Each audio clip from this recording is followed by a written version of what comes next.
I was lucky enough to spot this beautiful female kestrel on Cutacre Country Park today.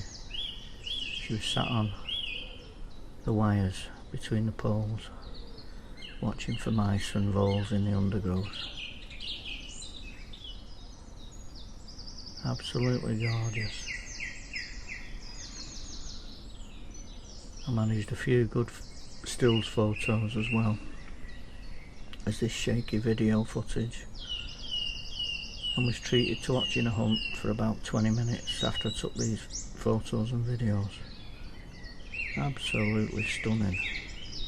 We're so lucky to have Cutacre on our doorstep.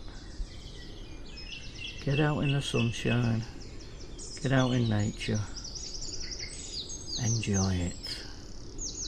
Thanks for watching, bye for now.